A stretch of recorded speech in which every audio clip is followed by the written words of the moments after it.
para pemirsa Temanggung TV yang luar biasa. Selamat datang di acara Cahaya Kasih, acara yang akan tentu saja menyalakan kembali iman kita. Karena hari ini kita hadir untuk mengobrolkan tentang firman Tuhan yang tentu saja ini akan menyalakan kembali semangat kita dalam menjalani hidup yang penuh dengan tantangan ini. Dan di tengah-tengah kita telah hadir narasumber yang luar biasa tentunya. Saya kira sudah kenal para pemirsa Temanggung TV karena sudah berkali-kali hadir di studio kami. Selamat datang Bapak Pendeta Petrus Winarwato STH MAG. Ya, bagaimana kasih, kabarnya Pak Pendeta? Bersama Yesus dahsyat pokoknya. Bersama Yesus dahsyat. Kiranya ini juga menjadi semangat para pemirsa Temanggung TV. Bersama Yesus dahsyat. Dan Amin. Hari ini kita akan memperbincangkan dengan satu tema, yaitu hidup dalam ketidakmustahilan. Nah, nanti kita akan memperbincangkan ini lebih lanjut. Namun sebelumnya kita akan berdoa terlebih dahulu agar para pemirsa Temanggung TV diberkati melalui acara Cahaya Kasih ini. Silakan Bapak Pendeta membuka di dalam doa. Baik, puji Tuhan. Mari kita satu di dalam doa. Bapa yang baik yang kami kenal di dalam nama Tuhan Yesus Kristus, bersyukur kami boleh ada sebagaimana kami ada. Dan di tengah-tengah hal-hal yang membuat hati menjadi tawar, kami khawatir, kami tetap percaya ada Tuhan yang selalu membuka keajaiban, membuka pintu keberkatan bagi setiap kami, sehingga sesuatu yang tidak mungkin, sesuatu yang mustahil, kami bisa lewati dan kami bisa menikmati pergumulan demi pergumulan ini dengan kemenangan. Kami mau belajar firman Tuhan dan kami mengucap syukur, pengurapan Tuhan ada atas kami. Demi nama Tuhan Yesus kami berdoa. Amin. Baik para pemirsa Temanggung TV, sebelum kita lebih lanjut memperbincangkan firman Tuhan pada saat ini, saya akan memperkenalkan diri dulu meskipun tadi sudah menyapa begitu ya. Beliau adalah Bapak Pendeta Petrus Winarwato STH MAG. Beliau adalah pendeta di JKI Family Krengseng. Ya, betul. Dan juga mengajar di SMP Negeri 2, SMP Negeri 1 Temanggung begitu. Nah, jadi ada banyak sekali kesibukan yang beliau kerjakan saat ini, namun rupanya menyempatkan untuk kita berbincang mengenai firman Tuhan dengan satu tema, yaitu hidup dalam ketidakmustahilan. Nah, ini Pak Pendeta, hari-hari ini tentu hidup ini penuh dengan tantangan. Ya, betul. Hidup ini penuh dengan hal-hal yang membuat kita tidak mungkin, atau saya menyebutnya ragu, begitu ya. Ragu dan bahkan mungkin kita diragukan. Wong kita sendiri saja menghadapi berbagai tantangan, menghadapi berbagai persoalan, itu ragu, apakah saya bisa melewati ini semua, begitu ya.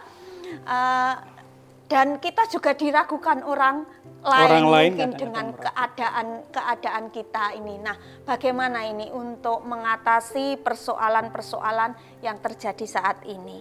Ya, terima kasih Ibu Esther. Ya, memang yang kita mau angkat, yang kita mau bicarakan, renungkan adalah dari hal hidup di dalam ketidakmustahilan. Para pemirsa Temanggung TV dan semua kita yang diberkati oleh Tuhan, memang ada banyak hal-hal yang membuat seseorang menjadi pesimis. Ya. Tetapi di perenungan firman Tuhan ini kita mau belajar bahwa setiap kita itu harus menang atas diri kita sendiri.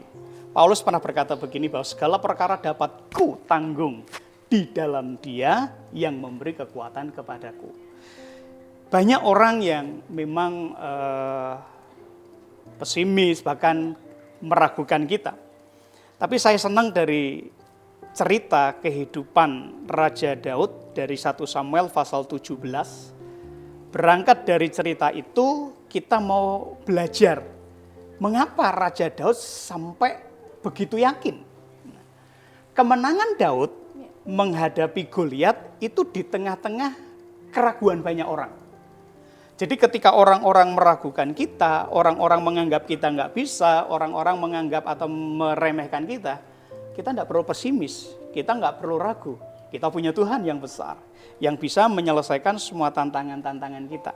Saya ingin bacakan Alkitab kita, firman Tuhan, yang ada di dalam kitab 1 Samuel, pasal yang ke-17 ayat 33, berkata demikian.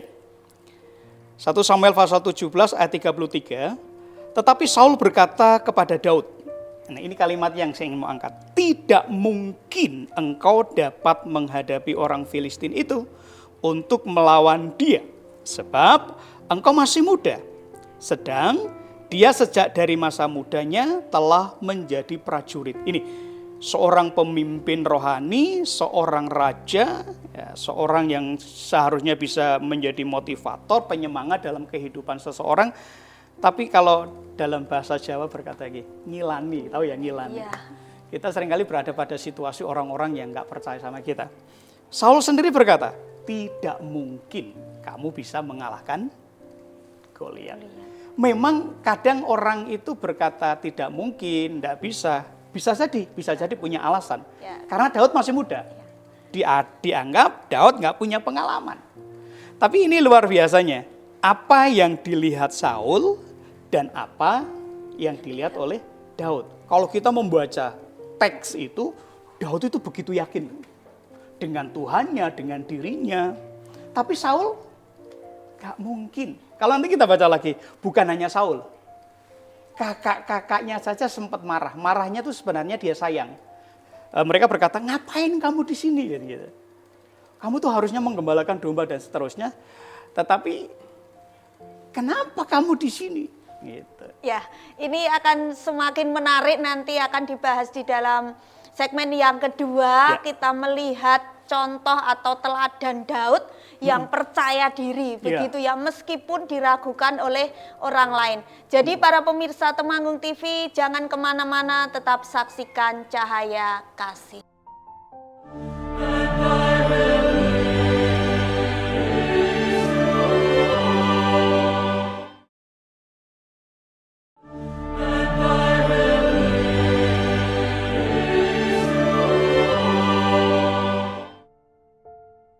Para pemirsa Temanggung TV, masih bersama dengan Bapak Pendeta Petrus Winarwato, dan kita masih membahas satu tema hidup dalam ketidakmustahilan.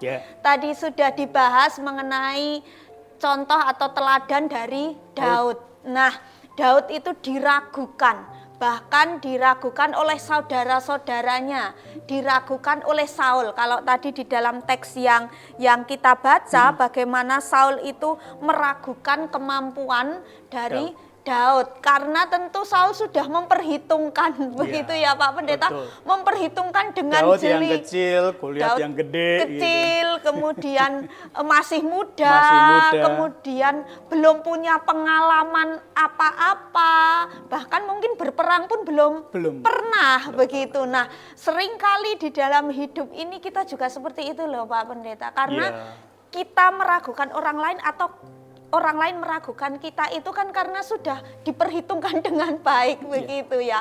Nah, ini yang terjadi, namun rupanya akan ada satu perubahan yang besar dari Daud itu, tips dan triknya begitu ya.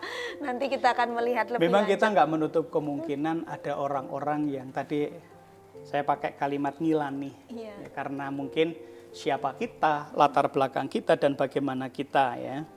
Mungkin kita dari keluarga yang duit juga nggak banyak, pendidikan juga nggak seperti yang lain, terus ya mungkin dianggap masih muda dan sebagainya. Nah, apakah kondisi yang seperti itu membuat kita menjadi rendah diri, membuat kita menjadi aku nggak berhasil, aku nggak bisa sukses seperti yang lain. Nah, itu yang tadi saya sampaikan, bahwa ternyata saat orang nggak percaya sama kita, seperti Saul, seperti kakak-kakaknya ketika nggak percaya, ternyata Daud sudah punya konsep berpikir, cara pandang yang berbeda. Apa yang dilihat Saul berbeda sekali dengan apa yang dilihat oleh Daud. Karena dari beberapa teks di dalam pasal 17 ini, ternyata Daud sangat memiliki kualifikasi, kualitas untuk menjadi sukses. Ini yang menarik. Daud ternyata punya pengalaman, punya persiapan yang orang lain nggak tahu. Wah, ini juga harus dimiliki oleh kita ketika kita diragukan oleh orang lain. Kita bisa membangun kepercayaan diri kita. Aku bisa kok, aku bisa sukses seperti yang lain gitu.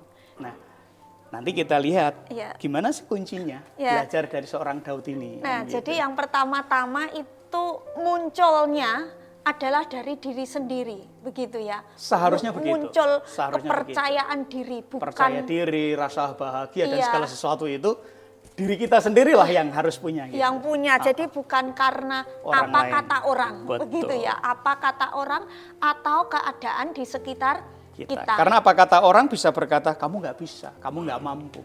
Ya. Apa kata Tuhan dan bicara sama kita, aku bisa. Nah, Gitu. ini yang selanjutnya, bagaimana kemudian Daud itu memiliki kepedean, begitu ya, kepercayaan diri. Saya senang Daud, PD-nya Daud mungkin kalau kita setuju pakai itu, PD-nya Daud itu punya alasan. Punya alasan. Yang tadi saya sampaikan, sebenarnya dia punya kualifikasi untuk menjadi orang hebat, untuk menjadi orang sukses. Dan itu tidak terjadi langsung begitu saja. Karena kita tahu, dari cerita itu, Daud kan langsung kayak naik daun gitu ya, dipromosikan gitu ya. Dia menjadi dilulukan dan sebagainya. Tapi untuk menjadi besar di pengalaman itu, ada sesuatu yang telah terjadi di masa lalu Daud. Nah, di dalam apa yang terjadi begitu ya di dalam 1 Samuel pasal 17 ayat yang ke-28 di situ dikatakan bahwa Daud itu seorang penggembala domba. Dia kata, atau kakaknya berkata begini, ketika Eliab kakaknya yang tertua mendengar perkataan Daud kepada orang-orang itu, bangkitlah amarah Eliab kepada Daud sambil berkata, mengapa engkau datang dan kepada siapa kau tinggalkan kambing domba yang 2-3 ekor itu di padang gurun. 2-3 ekor, yang seringkali aku sampaikan pada kalimat ini adalah Daud itu pribadi yang setia dari perkara-perkara yang kecil. 2-3 ekor itu kan nggak banyak kambing domba. Tapi kalau kita cek cerita ini, Daud begitu loyal kepada keluarga, dia begitu bertanggung jawab atas pekerjaannya. Nah, saya katakan begini, mulailah menjadi pribadi-pribadi yang setia dalam segala hal, setia dari perkara-perkara kecil. Dalam pekerjaan kita kapanpun, dimanapun, Tuhan berkata kalau kamu pengen dipromosikan lebih baik, lebih besar, mulai saja setia dari perkara yang kecil. Kalau kita pengen diberkati banyak, setia saja dari perkara-perkara yang kecil. Nah, ini yang susah Pak Pendeta. Setia dari perkara-perkara yang kecil. Karena setia itu kan berarti berjalan lurus, tidak menggak-menggok begitu ya. Ya, melakukan dengan konsisten. Ya. Begitu ya, melakukan dengan konsisten. Sementara kalau dari hal perkara-perkara yang kecil itu kan tidak mudah. Contoh, kita diberi mandat atau tanggung jawab menjadi guru sekolah minggu. Sementara muridnya hanya 3 atau 4 orang. Aduh, capek begitu ya, males kan hanya 2 atau 3 orang. Nah, itu hal-hal yang sering terjadi begitu Pak Pendeta. Memang sangat sulit untuk ini setia dari perkara yang kecil. Beda kalau perkara yang besar, artinya kita menjadi punya tanggung jawab yang besar begitu dalam momen atau acara gereja yang besar itu kan. Semua orang pengen tampil di acara besar. Nah, begitu. Tapi untuk sampai ke sana, hukum Alkitab berkata, kamu setia aja dulu perkara kecil. Tekun dari pekerjaan-pekerjaan yang mungkin orang lain nggak anggap. Berani kamu ambil di situ. Dari berkat rezeki yang ya nggak seberapa, tekun saja, setia dari berkat yang kecil itu. Nanti secara kagum nanti kita akan lihat bahwa Tuhan ternyata mulai mempercayakan kepada perkara-perkara yang besar. Itu yang pertama yang dimiliki kualifikasi dari kehidupan Daud. Dan yang kedua yang tidak kalah penting adalah Daud adalah seorang yang tekun dalam proses Tuhan. Ini tekun dalam proses Tuhan. Kalau tadi setia dalam perkara-perkara yang kecil yang tidak mudah, nanti kita akan mengetahui lebih lanjut bagaimana Daud itu tekun atau berproses di dalam Kata tekun itu Tuhan. lanjut kepada kata setia. Setia di sekolahnya Tuhan. Nah, itu nanti kita akan lihat di sana. Kita akan lebih lanjut nanti membahas mengenai hal ini. Jangan kemana-mana para pemirsa Temanggung TV. Tetap saksikan Cahaya Kasih. Yeah.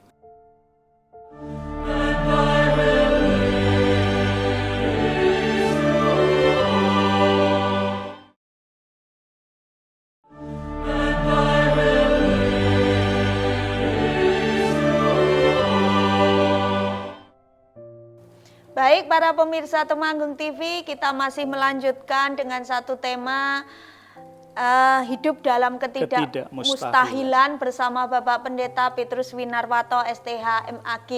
Dan tadi yang terakhir yang kita bahas bagaimana Daud itu bertekun di dalam proses Tuhan, begitu ya, bertekun di dalam proses Tuhan sehingga Daud itu nantinya dipromosikan oleh Tuhan. Nah, ini mengenai tekun dalam proses Tuhan. Sekali lagi itu tidaklah gampang begitu. Nah, bagaimana Daud ini kualifikasi yang ketekunan dimiliki oleh Raja Daud di dalam 1 Samuel pasal 17 ayat 33 sampai 36. Ketika Saul itu meragukan Daud, kamu nggak mungkin bisa mengalahkan Daud. Kalimat yang diucapkan oleh Daud di dalam ayat ini dikatakan, tetapi Daud berkata kepada Saul, hambamu ini, kalimat ini penting sekali, pemirsa, kalimat ini penting. Hambamu ini biasa menggembalakan kambing domba ayahnya, apabila datang singa atau beruang yang menerkam seekor domba dari kawanannya, maka aku mengejarnya, menghajarnya, dan melepaskan domba itu dari mulutnya. Kemudian apabila ia berdiri menyerang aku, maka aku menangkap janggutnya, lalu menghajarnya dan membunuhnya. Baik singa maupun beruang telah dihajar oleh hambamu ini, dan orang Filistin yang tidak bersunat itu, ia akan sama seperti salah satu daripada binatang itu. Karena ia telah mencemooh barisan daripada Allah yang hidup. Luar biasa loh, orang mungkin nggak ngerti apa yang dilakukan oleh Daud. Tetapi Daud memiliki kualifikasi untuk layak, saya pakai kalimat itu aja, layak dipromosikan Tuhan.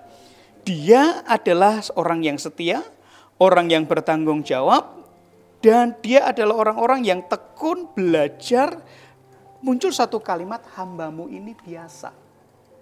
Kompetensi yang dimiliki oleh seseorang dalam kehidupan apapun, baik pelayanan gereja, hal-hal yang sifatnya sekuler, setiap kita harus belajar, tekun, dan menjadi terbiasa, menjadi ahli. Kadang orang sok bosenan ya, ngerjakan satu ini bosen, pindah di sini bosen, pindah di sana bosen, akhirnya nggak punya keahlian sama sekali. Daud, dia katakan tadi, binatang buas lewat. Dan sampai dia berkata, mereka orang-orang Filistin, orang-orang yang tidak bersunat, aku lewat semua. Karena apa? Dia sudah masuk dalam sekolahnya Tuhan dan dia mau belajar. Nah, kalau kita dalam pengalaman kehidupan kita sehari-hari ya, Tuhan seringkali melatih kita dengan banyak persoalan. Tuhan melatih kita dengan orang-orang di sekitar kita. Bahkan di dalam kitab Amsal berkata begini, besi menajamkan besi, sesama menajamkan sesama. Kalau kita pengen tajam, orang-orang yang toksik di sekitar, udahlah, enggak usah minta Tuhan singkirkan mereka. Mereka melatih kita supaya kita menjadi tajam, supaya kita terbiasa. Hati kita pemaaf, mengampuni, sehingga ketika ada hal-hal di depan kita nggak terlalu gampang baper. Kristen kok baper? Enggak kali, kan gitu ya. Jadi benar apa kata pepatah Pak Pendeta, kebiasaan itu menumbuhkan karakter. Kalau memang tadi begitu. Biasa melakukan sesuatu kemudian menjadi ahli, Padahal dari yang itu, kecil-kecil ya, setia dari yang kecil. hal-hal yang kecil begitu menjadi ahli karena itu berulang terus-menerus secara konsisten itu dilakukan. Kan Betul. akhirnya menjadi ahli. Bayangkan kalau itu Bagaimana- hal-hal yang positif, Iya. skill kita dan segala sesuatunya, akhirnya kita akan berkompeten di semua bidang kita. Tidak hanya perkara-perkara yang rohani. Nah, ini bagaimana kemudian Daud menjadi seorang pemenang. Saya katakan dari kualifikasi tadi, Daud menjadi seorang pemenang, begitu. Yang mungkin orang meremehkan, orang Iya. berkata nggak mungkin. Satu lagi di dalam 1 Samuel pasal 17, 38 dan 39, waktu itu ceritanya begini, bahwa Saul akhirnya juga nggak berdaya dengan semangatnya Daud. Wah, Daud sudah dengan begitu bergairah, semangat, percaya diri. Ya sekarang Daud sini kamu pakai pakaianku, karena pakaian perang kan. Iya. Saul juga nggak mungkin berkata, sudah kamu masa bodoh sana. Tapi ketika baju, ketopong, dan semua perlengkapan perang dipakaikan oleh untuk Daud, ya pakaiannya Saul dengan pakaiannya Daud yang imut-imut kan nggak mungkin pakai ya. Saul yang gagah, Daud yang imut ya nggak mungkin. Dan akhirnya Daud berkata kepada Saul, Raja, saya tidak terbiasa pakai pakaian ini. Dia hanya berkata, aku berangkat dengan apa? Ya dengan tongkatnya dia, sebagai gembala, dengan pengali-alinya dia, cuma berangkat dari situ.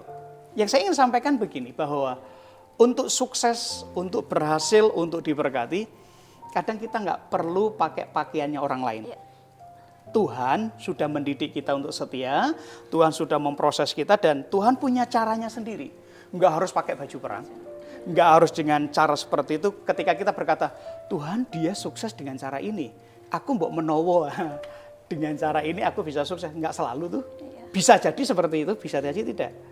Justru hanya dengan pengali-ali, dengan satu batu saja, ketika Daud melempar itu sampai di kepalanya Daud, dan yang dilalah kersaning Gusti Allah. Goliat jatuh dan terkalahkan seperti itu, dan ini yang luar biasa. Pesannya memang ketika kita sudah setia, kita sudah terlatih, dan latihannya ini adalah prosesku dengan proses orang lain berbeda. Maka Tuhan akan membawa kita kepada satu pengalaman. Sukses kita tidak harus seperti sukses orang lain. Tapi kita dibawa kepada promosinya Tuhan, kan gitu ya. Ini yang paling penting untuk kita paham supaya kita tidak iri dengan caranya Tuhan, dengan prosesnya orang lain, tidak iri dengan berkatnya orang lain, kan begitu. Ya, jadi kalau Tuhan yang sudah mempromosikan, orang lain tidak bisa berbuat apa-apa. Tidak bisa.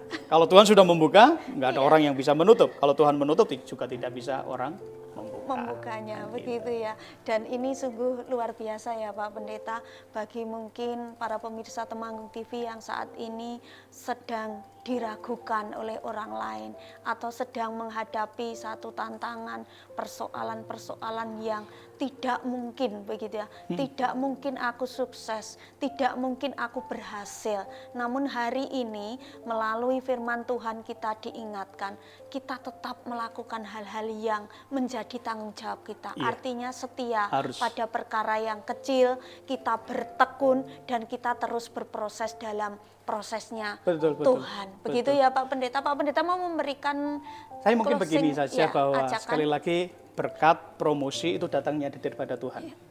Kalau kita sudah mempersiapkan diri, berangkat saja, melangkah saja, ya kata percaya diri sini karena kita punya Tuhan yang hebat. Dan kita memang sudah belajar. Dan kalau kita sudah setia, kita sudah tekun dengan sekolahnya Tuhan, dan yakin saja dengan caraku ini, dengan Tuhan membawa dari pengalaman kepada pengalaman, sudah nanti berkatnya itu nanti kita akan lihat sendiri. Karena Tuhan ya punya cara, nggak harus sama dengan orang lain. Iya. Nggak harus sama.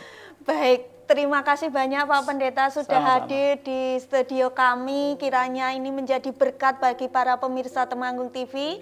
30 menit sudah kami menemani para pemirsa Temanggung TV dalam acara Cahaya Kasih. Kiranya kita dapat bertemu kembali dalam kesempatan yang lain. Tuhan terus memberkati kita. Selamat malam.